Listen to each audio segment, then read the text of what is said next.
let me ask you this one question that before, going to, before deciding to become a CA, what was the thought process? Why did you choose CA? I knew one thing early on. Both my parents are doctors, and I had a lot of medical sciencey side relatives and parents.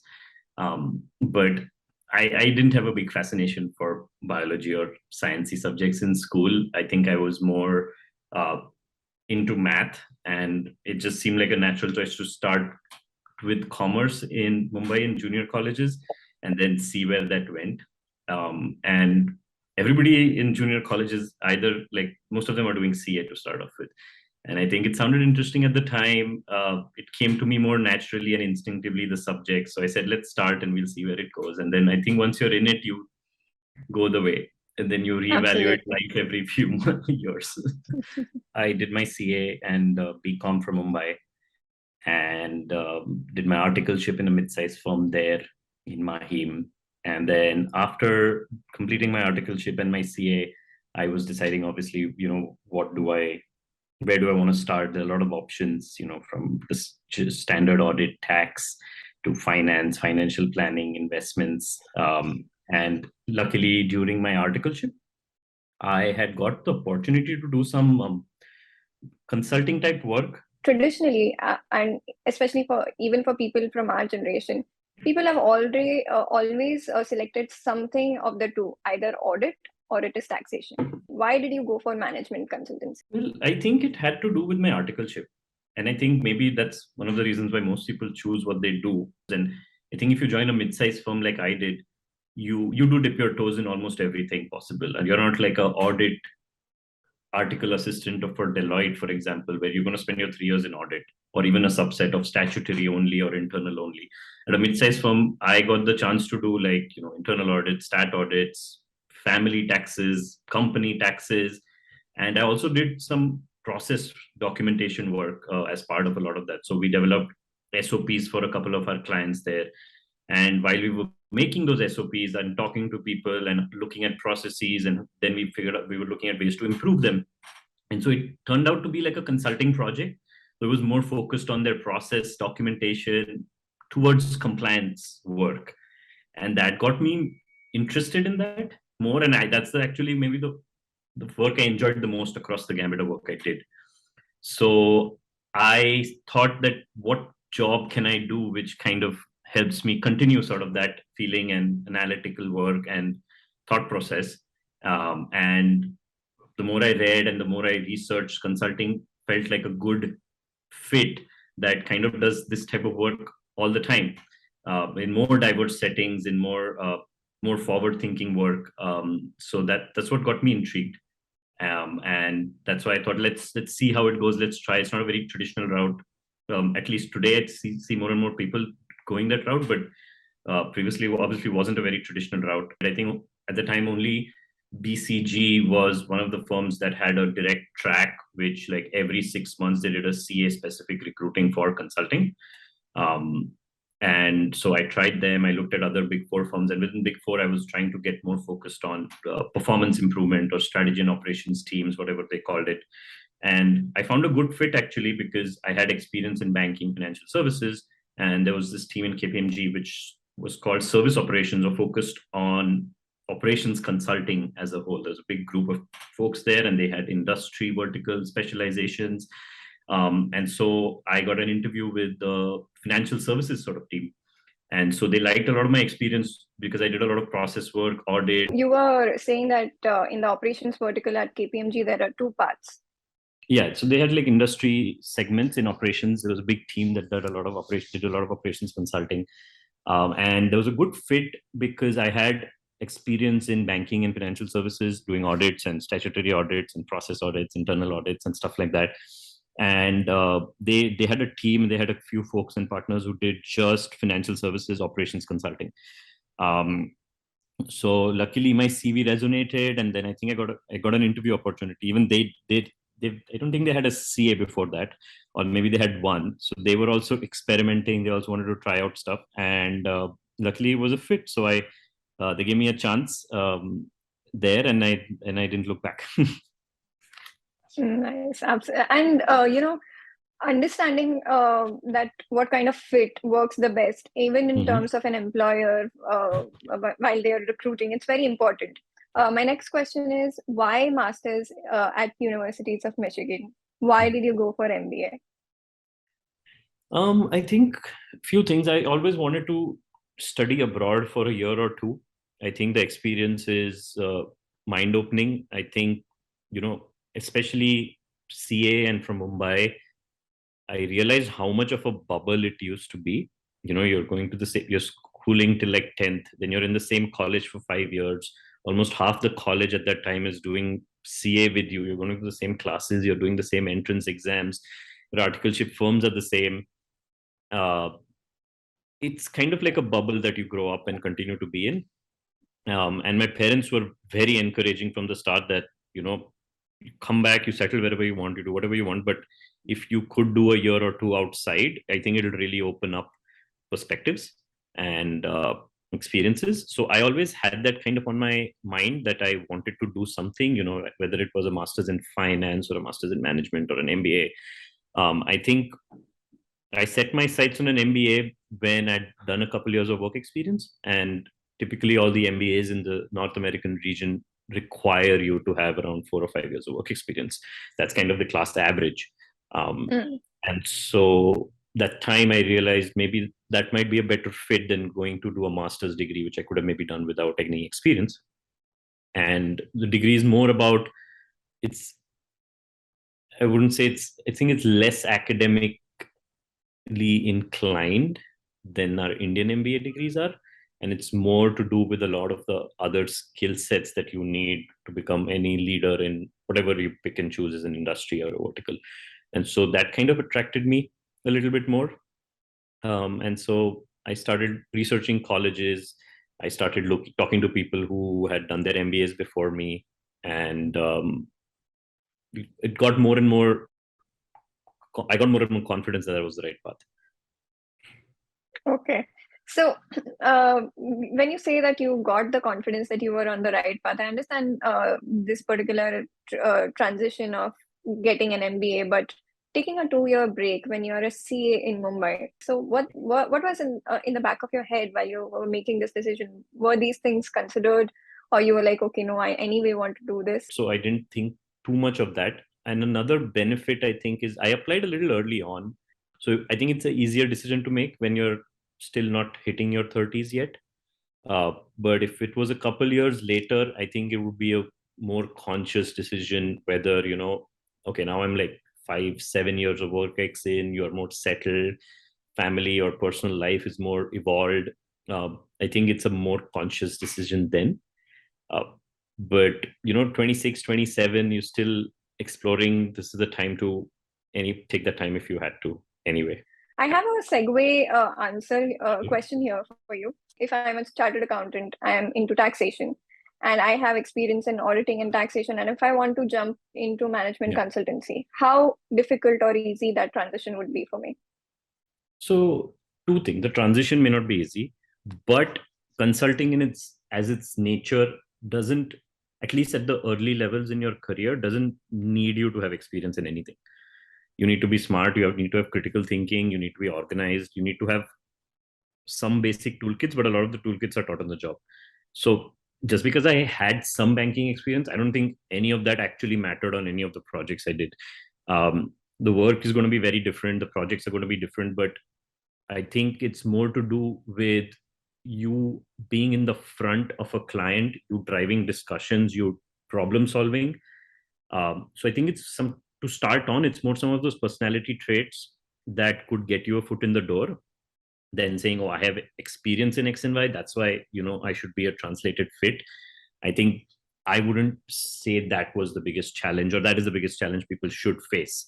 And even in my time, in my 4 years where I was in 2 Big Fours in their strategy operations teams in India, I saw a lot more chartered accountants pave their way through like audit articleships or tax articleships, and more CAs starting to get in the field. And I know like a lot of the big three that we call McKinsey, Bain, or BCG, they also started recruiting CAs and do have a pipeline. Though it's, if you look at numbers, obviously it's not as big, but more and more CAs are going into the field because you do develop critical thinking, you do develop analytical skills as part of your articleship.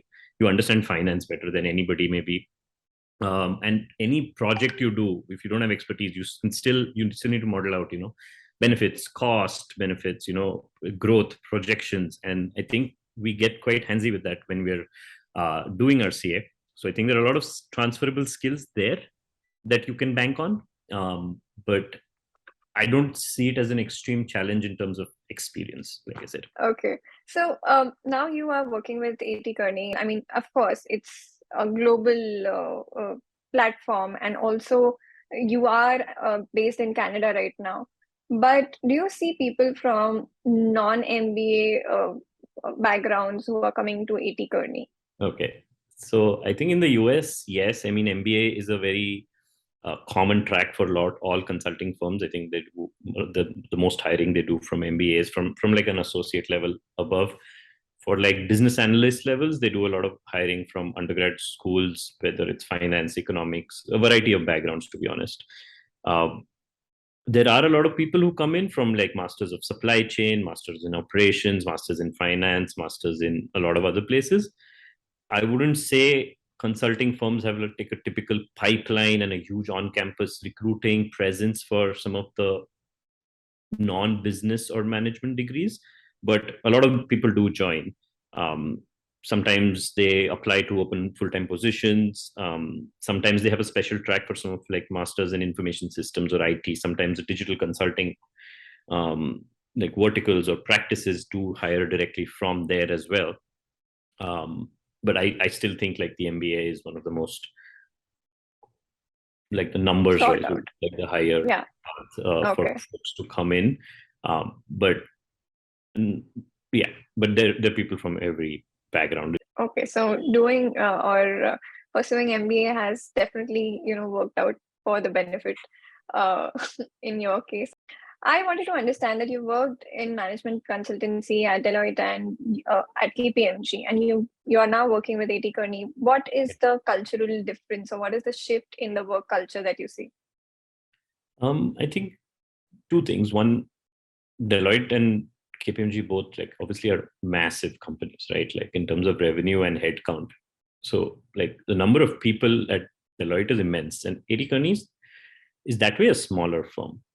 I mean, it's a big firm. It's in 40 plus countries. It has thousands of people. But when you compare it to a powerhouse like Deloitte, it's a small firm. I think the biggest difference I noticed between the two was, processes and other, like knowing people in the firm was much easier in a smaller firm. Because even like in a summer internship, you meet so many more people and they're still there when you're back, and you kind of know the firm more. I think the culture or the identity of a firm is more cohesive because of the size.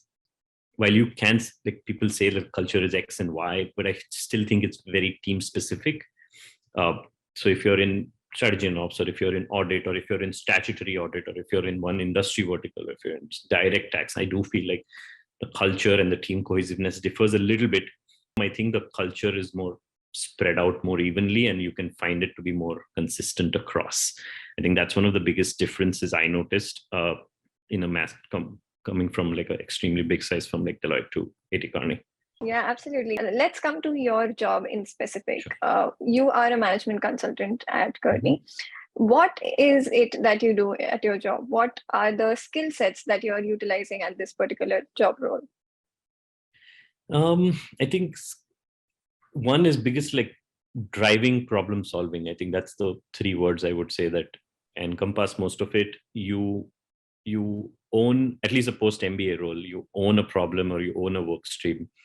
You figure out what you want to do with that. You figure out what analysis needs to be done, what insights are coming out of that, and how do you communicate those to clients.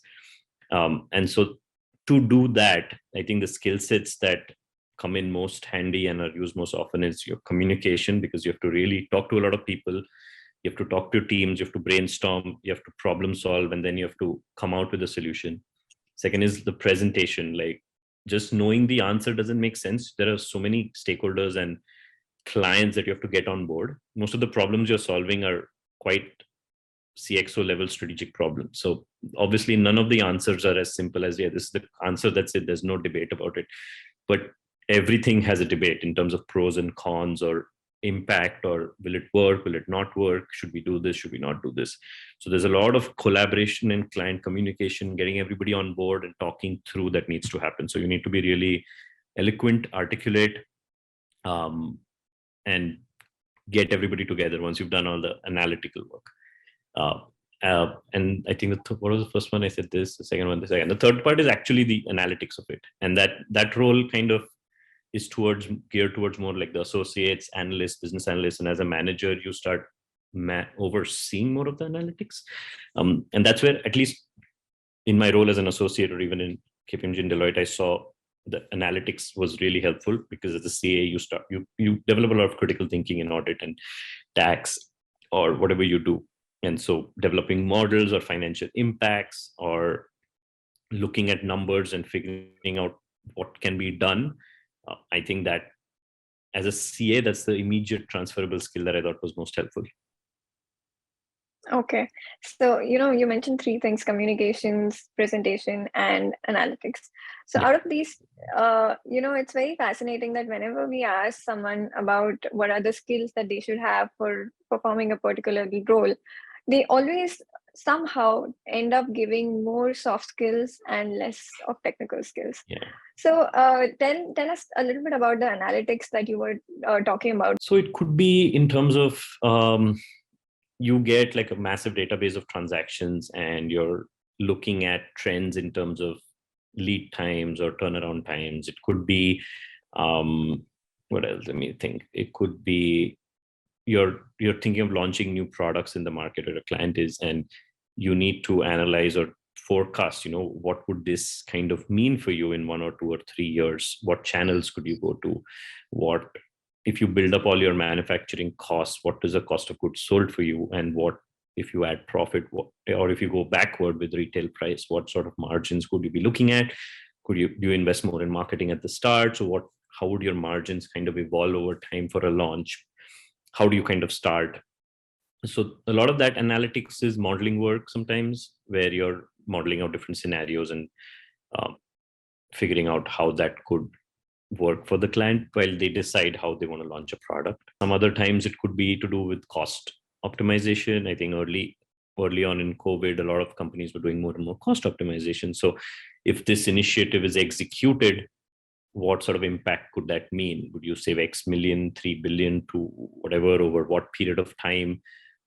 And I think that analytics is one part of it. So it depends on the project, but this is some examples, I think, of analytics that kind of goes into it.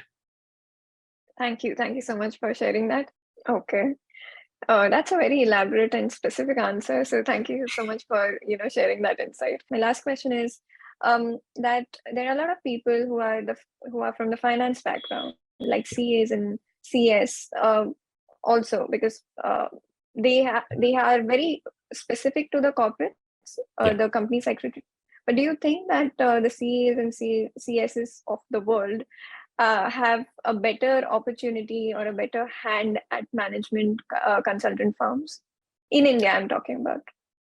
I don't think they have a better hand. I think they have a lot of skill sets that are imbibed during the course, which would be really great. Like understanding financials and analytics towards it is something that today also my articleship skill sets and going through all those exams, I feel so confident about. A lot of people who've done engineering or from other backgrounds, they learn a lot, they read a lot, but sometimes it's never the same level of comfort as a CA can get in front of when you're thinking about financial models and projections.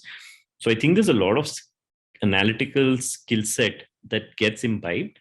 I think there's a little bit of change in mindset that you have to be more forward thinking in terms of analytics and less to do with like, okay, this is what has happened in a company and let's analyze it versus what's the future impact of a project or initiative. So that's a little bit of a change in mindset. And the second biggest thing is what I think ICA has been trying to do all these years is the GMCS sort of soft skill training that comes with it. the first few years, your analytical skills and you problem solving and doing all magical Excel work will get you further a little bit. But to really take off as a career, and that I think it applies to most careers, is you nearly need to have those communication, presentation, and team collaboration skills in place. So I think in your CA articleship, I know a lot of people focus on the technical skills, but if you do develop those communication and the presentation skills, whether it's in your college doing various clubs or other stuff, I think that rounds you up well to even start off with a career in consulting right after. Like I was quite active in my college, in my undergrad, a lot of events, stage presentations, public speaking. And I think that combined with like a lot of the CA stuff, I think I felt more confident, and that's what I hope the interviewers saw in me when I recruited. I think that's a lot of CAs maybe go heads down in their articleship and studying for years and months, which I also did. But that doesn't give you that other side of the picture that I think consulting as a profession looks at. I do think they have a better hand also. Like some of the analytics work, like the mindset gets developed automatically. But there's a big missing element, which unless you really work on, you don't fill the picture for you to be a great candidate. Okay. Thank you so much.